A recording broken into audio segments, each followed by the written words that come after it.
Turning Gvureis Shmoinim. My dear friend Rabbi Mench Feller of the Twin Cities, Chabad of the Upper Midwest, has turned 80 on Pesach, and his children are making a remarkable commemoration in his honor. So I'd like to add to that on a video.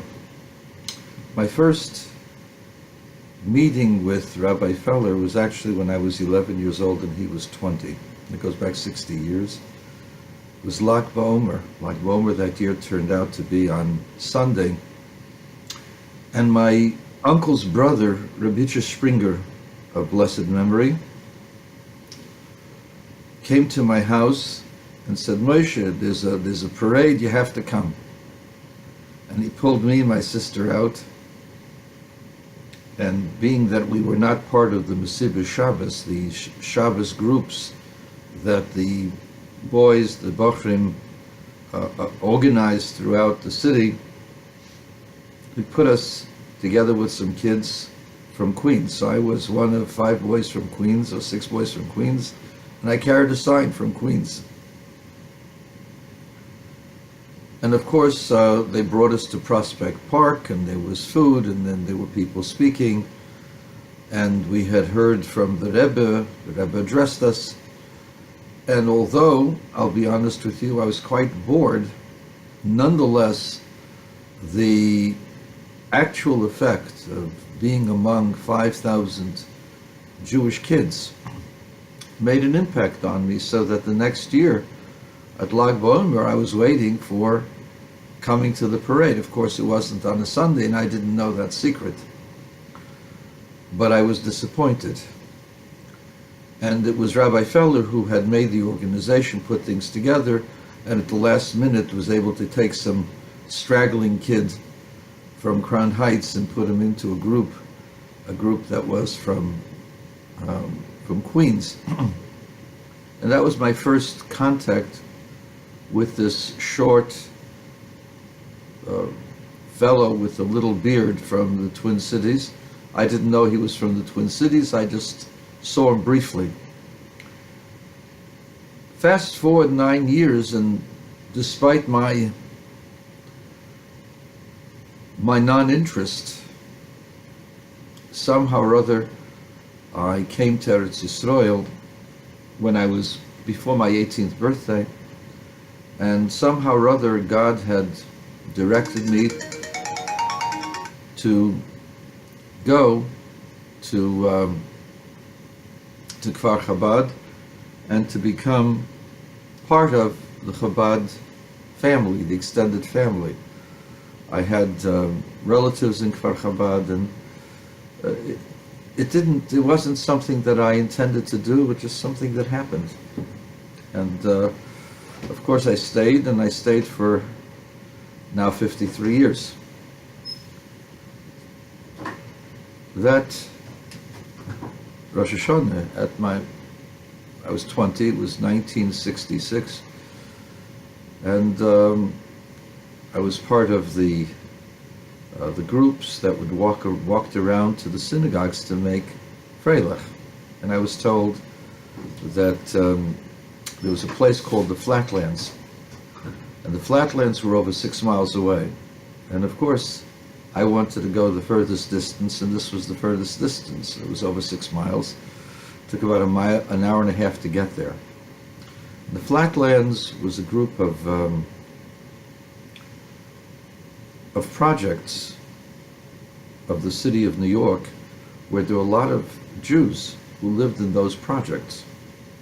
Unfortunately, there were racial tensions, there were attacks, and the Jews moved out at the rate of 100 a month. But there was still about 3,000 Jews in the Flatlands, and they would come for Simchas Torah, for the Hakafis. And there was this huge center in the basement of one of these huge buildings, and there were hundreds of people congregated in different parts of the basement. And there might have been about 12 to 1,300 people in this magnificently large room with a lot of noise, a lot of different groups, each one interested in its activity. As we approached the flatlands, a group of boys, yeshiva boys, came out to greet us.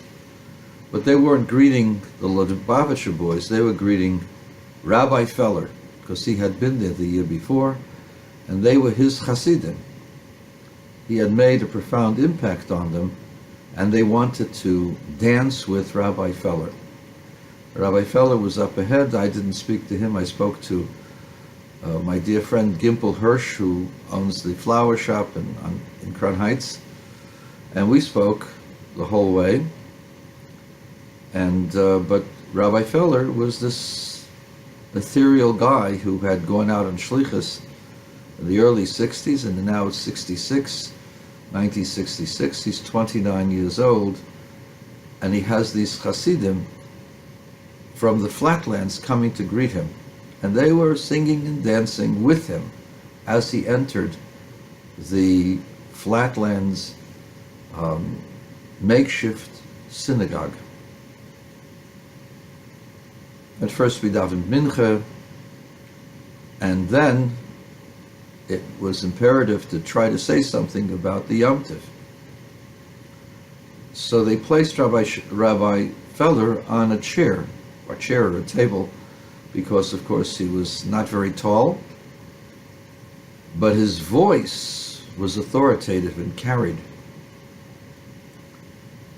and immediately got the attention of the majority of the people in that huge hall. I mean, it was huge. You can't even compare it to a large synagogue, because it was so much longer than a regular synagogue. And yet, you could almost hear a pin drop when he spoke. So you might say, well, a charismatic speaker. It isn't just that he was a charismatic speaker. It's that when he spoke, people recognized that he was speaking the truth. And he spoke with such authority. A little guy with a big stick, the authority of the Torah. And people listened, and people heard, and people were influenced. You might think that's the function of someone who's just an artful orator. So I tell you, no. The next year, one of the best speakers I've ever heard. He had a resonating voice. He was intelligent, he was witty, he had presence. And he stood there on a chair, and he was about 6 feet tall, big guy, with a booming voice, and he didn't have anybody's attention. I won't say his name, but in other venues, he was entertaining, he was sharp, he was witty, he could influence the best and the brightest of our people. But in this venue of 1,500 to 2,000 people, his voice was lost, and he couldn't attract the attention that a young man who was about a foot shorter and not as strong a voice, the attention that Moshe Feller got. Perhaps because he was the Rebbe's shliach, and he projected that he was the shliach of the Rebbe with a confidence, with an enthusiasm, with a power that only comes from the Torah. That was my first recollection of Rabbi Moshe Feller. Throughout the next, I guess, 51 years, we have learned to become closer and friendlier. He's among my dearest friends, and my life has become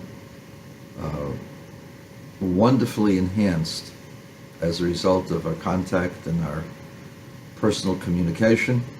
He's my personal guide, my mashpia, if you will. And I wish him, first of all, he should be healthy.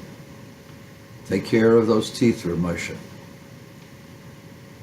Klal Yisrael needs a healthy Rabbi Feller. Rabbi Feller, take your positive advice for yourself. Go get him, man, because you have people's attention. And you will continue to have people's attention ad bias geil tzedek. May you and your Rebbetzin see lots of nachas from your children and grandchildren. May you be able to, both of you, dance at the weddings of grandchildren, and then we'll ask for beyond that. Mazel tov, mazel tov. V'im b'gvura shmoinim shana. You are a man of power, Rabbi Feller.